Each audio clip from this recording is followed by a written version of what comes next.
Hi guys, today I would like to talk about an interesting topic, I believe, which is the uh, exponential function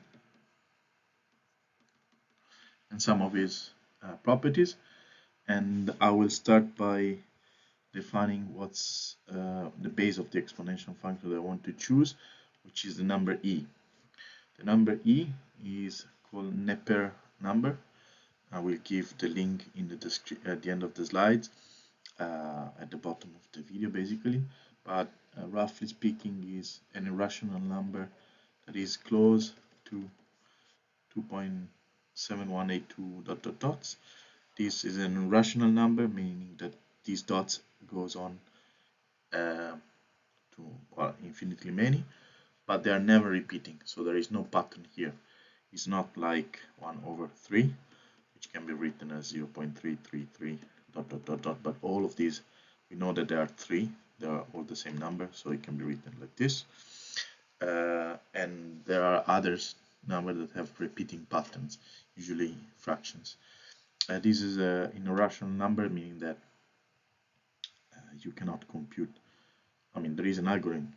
There are algorithms to compute those numbers, but the next one is always basically a mystery. You have to compute it. Okay, so where do we find this this exponential function, or at least this number, in physics and math? So maybe you are familiar with the Gaussian distribution, Gaussian, which is ubiquitous in statistics, especially when you're dealing with many independent variables or events, and usually they bunch in a Gaussian way like this. And without going too much detail about normalization and stuff, it's basically this kind of curve here, where this is y and this is x, and you see that this number here is present. Another very famous, okay, well, I mean, the easiest one that you can think of is not the Gaussian, but is the exponential function, which is diverging e to the x. I will go in detail about this function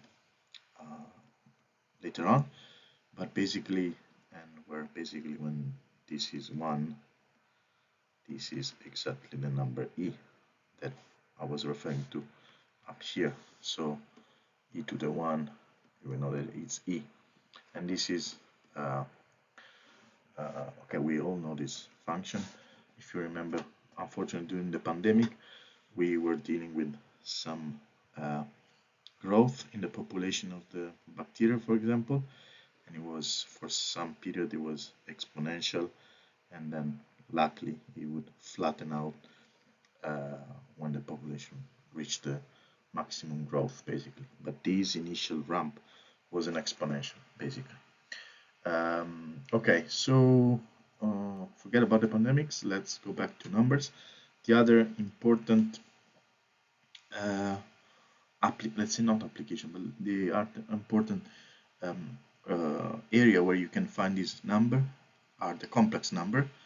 And the complex number are, I will do a video only on complex number, but basically you can write them as an exponential of an angle, let's call it x, and with a I, which is a complex number as well. This is a complex number, and this is can be written as cosinus x plus I sinus x.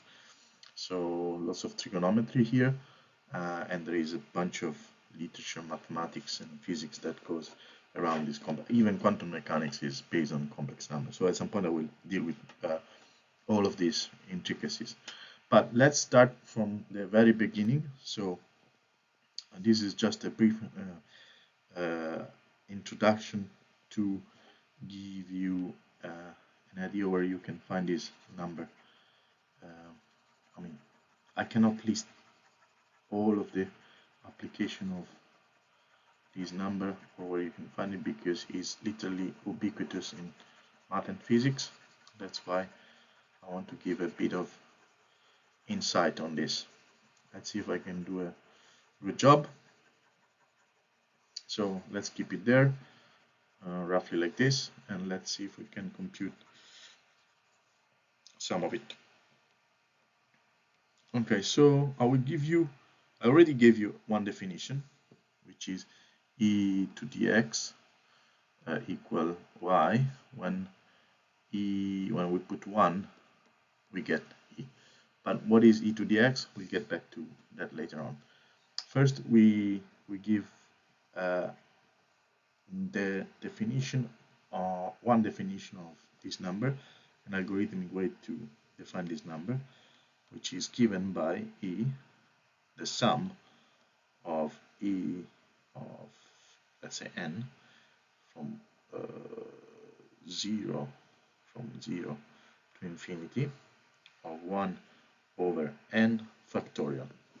Okay, let's break it into pieces. So if you remember about, first of all, we remember from integrals that this sum of n bits to the n can be thought, when you have a function of n, it literally means that you have f1 plus f2 plus plus fn. And when n goes to infinity, I mean, you can guess that this basically sum goes on to infinity. Of course, like if you think about summing positive numbers, okay, you need to make sure that by the end of it, when you're summing all of these infinite numbers, you're not reaching infinity. So you need to make sure that at least each of these number here, because if you keep summing positive things, will diverge at some point because it grows and grows and grows. But at least, at the very least, each of these must be less than 1.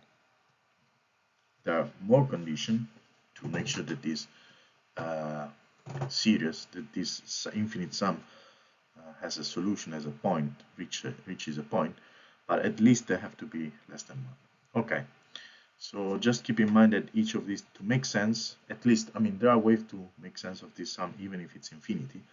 I'm not going to deal with those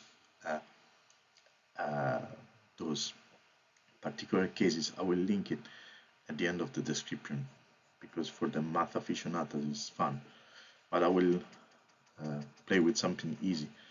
So okay, so we want that each term of this sum is less than 1, and we were gonna check that. So let me put this reminder here, ftn for every n. Okay, one condition.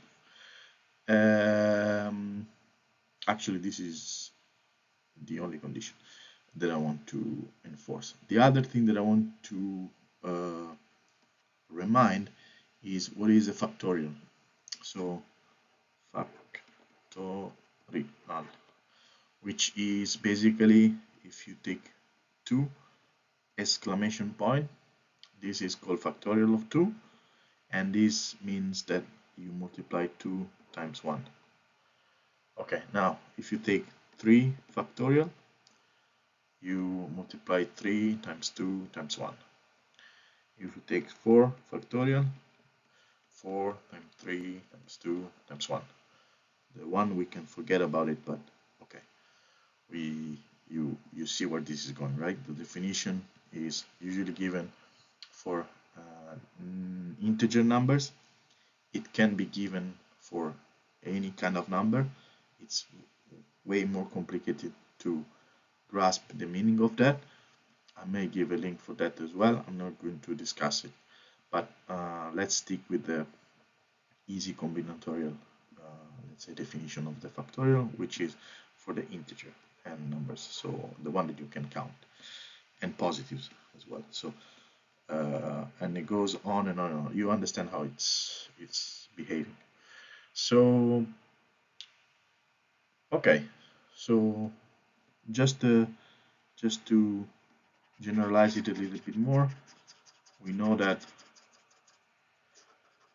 we know that